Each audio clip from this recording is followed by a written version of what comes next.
Nous débuterons ce cycle d'enseignement sur la structure générale de la cellule par un chapitre d'introduction sur la définition de la cellule.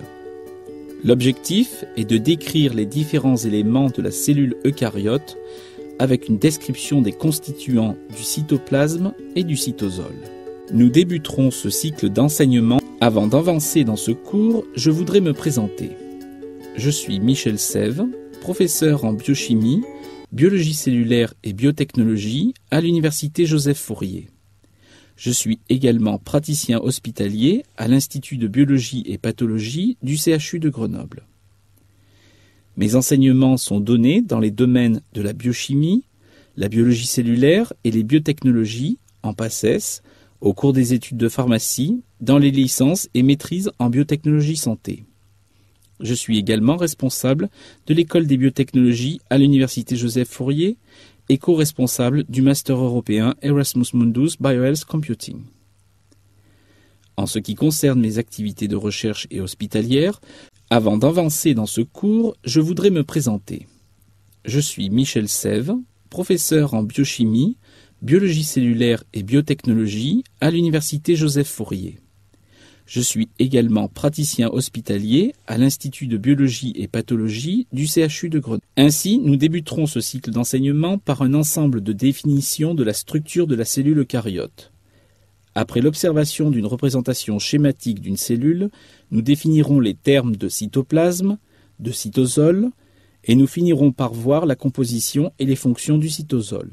Ainsi, nous débuterons ce cycle d'enseignement. La cellule est l'unité structurale, fonctionnelle et reproductrice constituant tout ou partie d'un être vivant, à l'exception des virus. Chaque cellule est une entité vivante qui, dans le cas d'organismes multicellulaires, fonctionne de manière autonome mais coordonnée avec les autres. Les cellules de même type sont ainsi réunies en tissus, eux-mêmes réunis en organes. La théorie cellulaire implique l'unité de tout le vivant. Tous les êtres vivants sont composés de cellules dont la structure fondamentale est commune, ainsi que l'homéostasie du milieu intérieur, milieu de composition physico-chimique régulé et propice au développement des cellules de l'espèce considérée. L'étude de la cellule depuis plus de 300 ans a permis de décrire ses différents constituants et de découvrir son fonctionnement du niveau moléculaire jusqu'à des modèles d'intégration globale. Vous pouvez observer ici une représentation schématique d'une cellule eucaryote. La cellule constitue une unité spatiale délimitée par une membrane appelée membrane plasmique. Celle-ci, loin d'être une limitante hermétique, constitue une surface d'échange permettant la mise en place du flux. La nature moléculaire de cette membrane et ses éléments fonctionnels vous seront décrits dans le chapitre suivant. L'observation microscopique des cellules a mis en évidence de nombreuses structures internes appelées organites intracellulaires. Nous pouvons ainsi citer le noyau, le réticulum endoplasmique, l'appareil de Golgi, les vésicules, les mitochondries, etc. Ces organites sont également délimités par des membranes. Le noyau, par exemple, est délimité par une membrane nucléaire. La cellule est donc constituée d'un système complexe de membranes délimitant des compartiments au sein desquels vont se dérouler des réactions biochimiques bien définies. La cellule est l'unité structurelle. Nous commencerons par quelques définitions.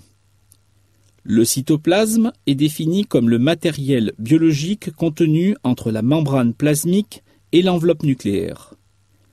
Il s'agit d'une phase liquide, ou plus exactement d'une émulsion colloïdale qui comporte de nombreux organites et structures en suspension dans une phase liquide appelée cytosol. Il contient des ribosomes, des mitochondries, un cytosquelette et un ensemble de vacuoles plus ou moins ramifiés.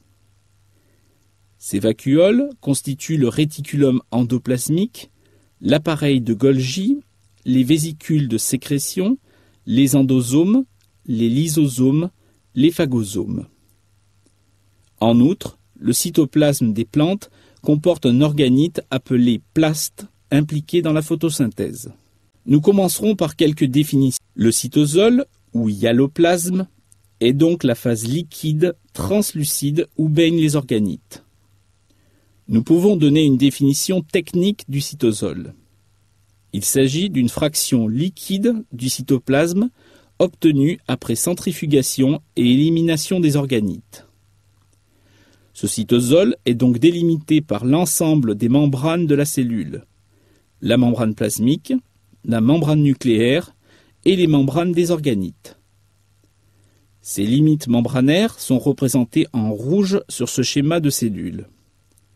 Le cytosol correspond à l'espace de couleur grise situé au centre. Le cytosol, ou hyaloplasme, attardons-nous un peu sur l'origine de ces structures au cours de l'évolution et voyons la théorie d'évolution admise actuellement.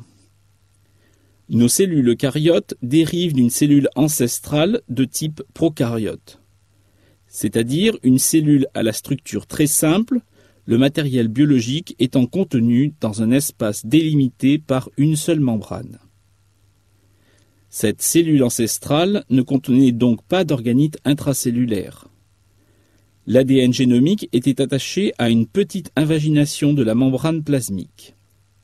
Un réarrangement a provoqué la formation d'une enveloppe autour du noyau, laissant toutefois un contact entre l'ADN génomique et le cytosol afin de permettre les étapes de synthèse protéique.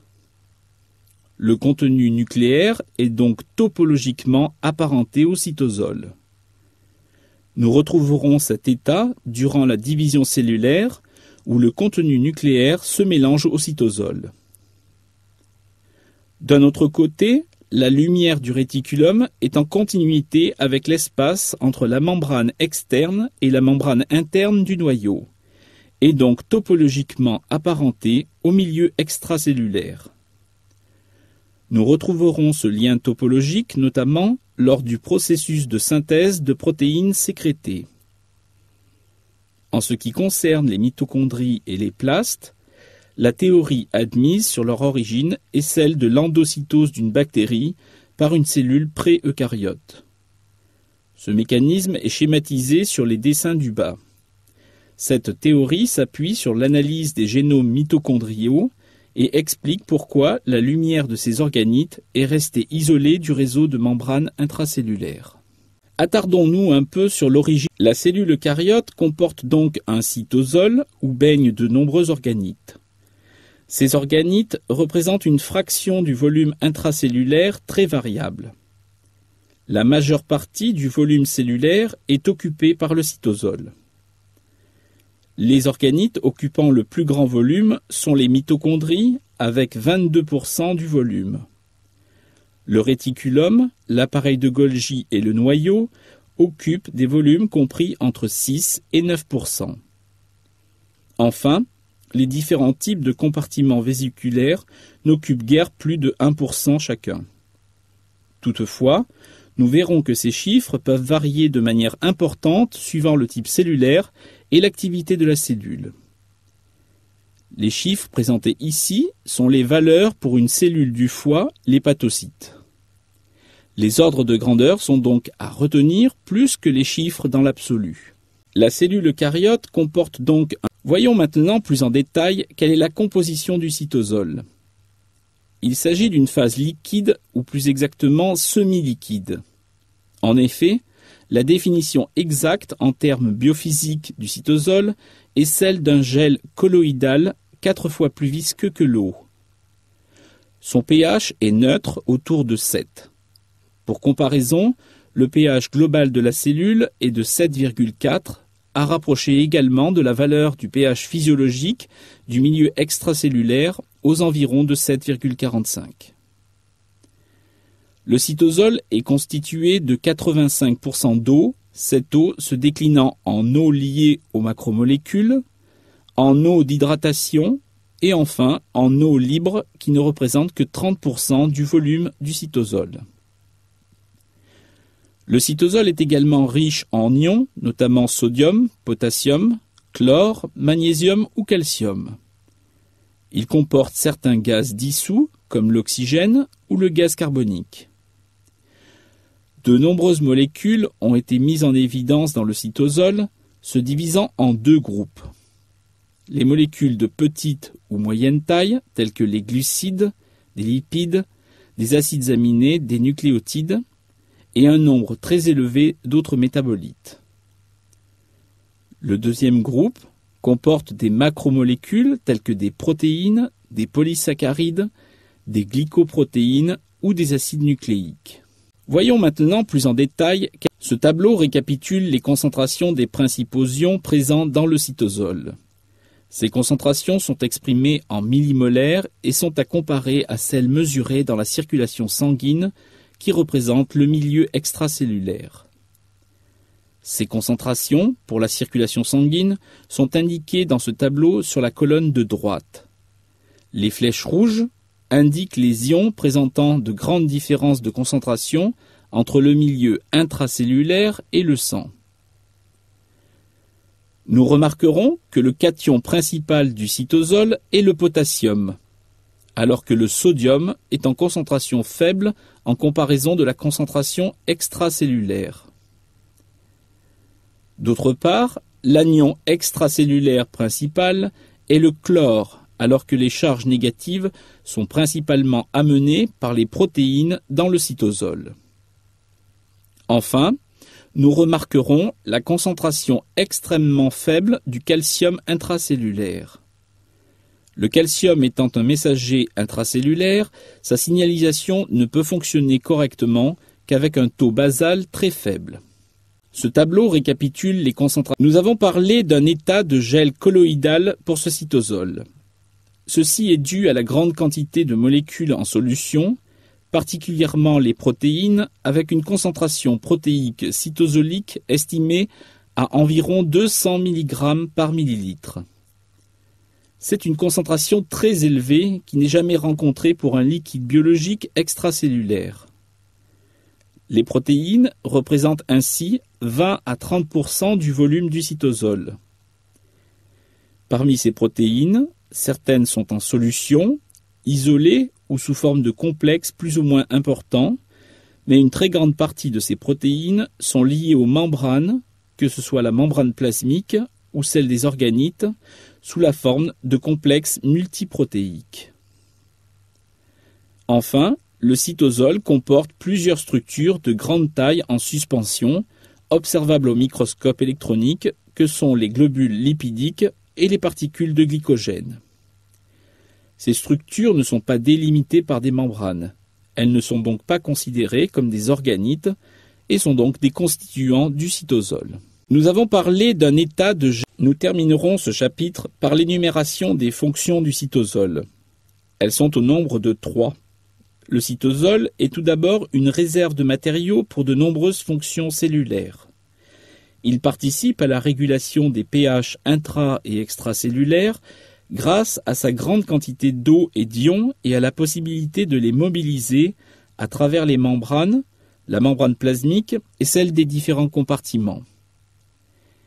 Il s'agit d'une réserve énergétique grâce aux vacuoles lipidiques et glycogéniques et une réserve de matériaux nécessaires à la construction des édifices macromoléculaires.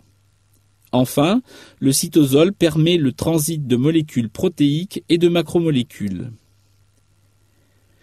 Sa deuxième fonction est celle d'un carrefour de voies métaboliques, en permettant le déroulement de nombreuses réactions enzymatiques et l'échange de métabolites et produits de réaction avec les autres compartiments. Le cytosol est le lieu de réactions anaboliques et cataboliques des glucides, des acides aminés, des acides gras et des nucléotides. Sa troisième fonction est de transmettre des signaux à partir de la membrane plasmique vers les organites et le noyau. C'est la transduction du signal qui fait appel à de nombreuses protéines, notamment des enzymes fixées sous la membrane plasmique ou en solution. Nous terminerons ce chapitre par à l'issue de ce cours, voici des éléments majeurs à retenir. Vous devez savoir définir le cytosol et le cytoplasme avec leur relation avec la membrane plasmique et les organites. Vous devez connaître la composition du cytosol ainsi que ses fonctions comme réserve de matériaux, carrefour de voies métaboliques et dans la transduction du signal. Nous avons ainsi abordé un schéma très général de la cellule et défini le cytoplasme et le cytosol. Nous avons aussi cité un certain nombre d'organites intracellulaires qui seront détaillés dans les chapitres ultérieurs. À l'issue de ce cours,